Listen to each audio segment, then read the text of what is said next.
देखो अब आप लोगों को ये एक गोलीय चालक है जिस पर मुझे वैद्युत धार का व्यंजक प्राप्त करना है। तो व्यंजक आपका क्या है कि इसके लिए मुझे पीछे वैद्युत विभव का फार्मूला पता होना चाहिए। तो वैद्युत विभव का सूत्र तो हम लोग पहले से निकाल चुके हैं, पूर्व वीडियो में निकाल चुके हैं। तो यहाँ पर आपको एक चालक है, क्या है ये चालक? ये हमारा एक गोलीय चालक है। इस गोलीय चालक को जब भी हम कोई आवेश देते हैं तो इसके पूरे पृष्ठ पर आवेश समान रूप से वितरित हो जाता है। ठीक है, तो ये आर त्रिज्या का हमारा एक गोलीय चालक है। तो जब ये समान रूप से वितरित हो जाता है, इसीलिए इसका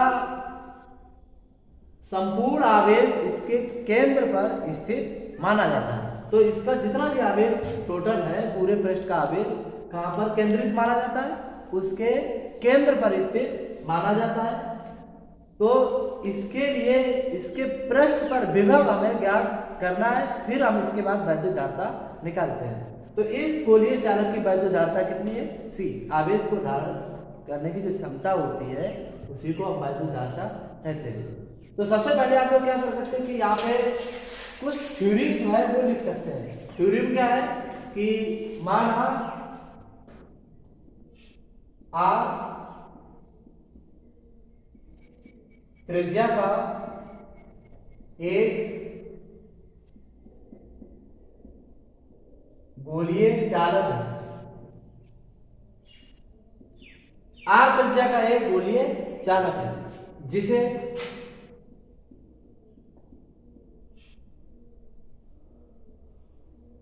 प्लस क्यू आवेश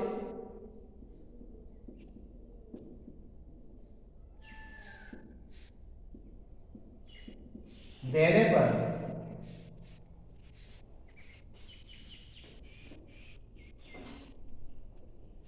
इसके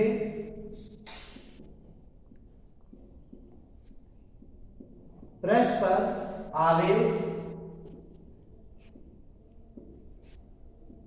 समान रूप से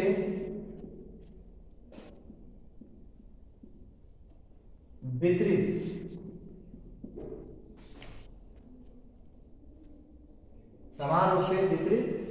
हो जाता है।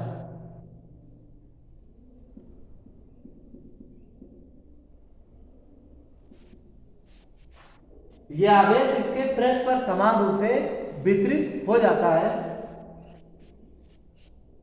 इसलिए इसका संपूर्ण आवेश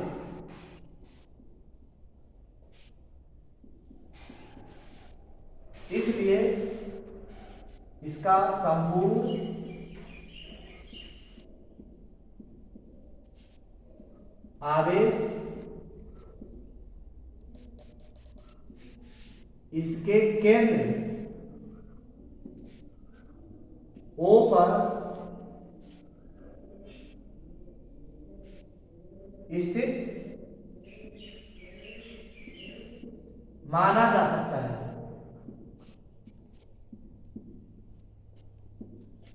तो इसका जितना भी आवेश है वो इसके केंद्र पर स्थित माना जा सकता है। तो इसलिए इसके पृष्ठ पर हमें क्या निकालना? विभव। इसलिए गोलीय चालक के पृष्ठ पर विभव, गोलीय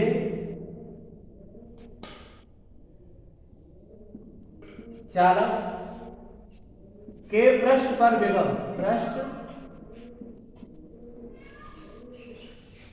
पर विभव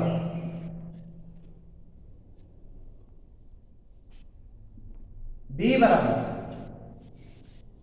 फार्मूला होता है 1/4 पाई F0 into Q upon R। Small r होता है, लेकिन यहां पर इसकी त्रिज्या जो है कितनी है?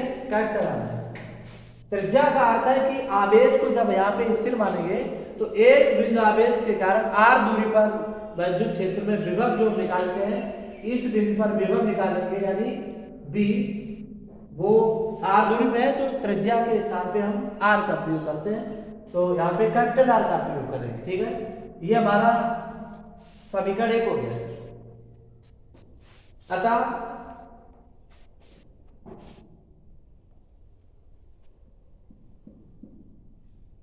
वैद्युत चालक की वैद्युत धारा, चालक की वैद्युत धारा C बराबर, चाहे यहां पे लिख सकते हैं कि इसकी परिभाषा से, तो धारिता का सूत्र आप लोग पहले से पढ़ चुके हैं। तो क्या होता है, Q अपॉन B होता है। कितना होता है, C equal to Q upon B होता है। तो समीकरण 1 से B की वैल्यू रख सकते हैं यहाँ पे। तो समीकरण 1 से ये वैल्यू उठा यहाँ पे रख दो। तो C equal to Q upon 1 upon 4 pi epsilon naught into Q upon capital R। ठीक है, तो यहां से Q से Q कट जाएगा, R का गुणा क्या होगा फर्स्ट पे, तो ऊपर गुणा हो जाएगा। तो या C इक्वल टू हो गया है 4 pi epsilon naught into R, इसका मात्रक होता है फैराड। ठीक है, या इसका एक प्रयोगांकित मान के लिए कर सकते हैं। इसकी वैल्यू होती है 1 अपॉन, यानी ये हो जाएगा R अपॉन 9 इंटू 10 पावर 9।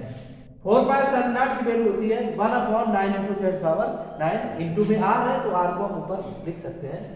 तो न्यूमेरिकल लगाते समय हम इस सूत्र का प्रयोग करेंगे, तो इसका मात्रक हमारा वही रहेगा फैराड। ठीक है, अब इसकी व्यापक परिभाषा बना सकते हैं। किसी चालक की वैद्युत धारिता उसकी त्रिज्या के अनुक्रमानुपाती होती है। किसी चालक की वैद्युत धारिता C उसकी त्रिज्या के अनुक्रमानुपाती होती है। इसे हम डिफाइन भी कर सकते हैं। ठीक है, किसी चालक की धारिता उसकी त्रिज्या के अनुक्रमानुपाती होती है, और 9 × 10⁹ ये एक अनुपातिक मान है, आंकिक मान है, इसे अनुपात में बदल सकते हैं। तो इस भाषा को प्रयोग कर सकते हैं। ये डेरिवेशन काफी बार आया है परीक्षाओं में, बोर्ड परीक्षाओं में आता है। तो इसे पढ़ने के लिए आपको मेरे चैनल पे जाके आपको वीडियो अपलोड है वहां पे, और इसे आप लोग अच्छे से देख सकते हैं। तो जिसे कभी भी आप इसे पढ़ना चाहें तो कभी भी पढ़िए, और इसको लाइक भी कर दीजिए। जिसे सब्सक्राइब अगर नहीं सब्सक्राइब करते तो आगे आपको ये चैनल अपलोड होते हैं वो आपके माध्यम से पहुंचते रहेंगे, जिसकी वजह से ये वीडियो आगे बढ़ सके और बाकी काफी छात्रों को इससे फायदा मिल सके। ठीक है, तो इससे आपको ही नहीं काफी एरिया के बच्चों को इससे फायदा मिलता है। तो इससे आप लोग कभी भी पढ़ सकते हैं, कभी भी वही माइंड उसी के आधार पर पढ़ सकते हैं जिस प्रकार आपने पढ़ा है। तो ये वीडियो सभी लोग सहयोग करके आगे बढ़ाएं, जिससे बहुत ही आगे सभी को फायदा मिले। ठीक है ना, समझ आ गया? Thank you.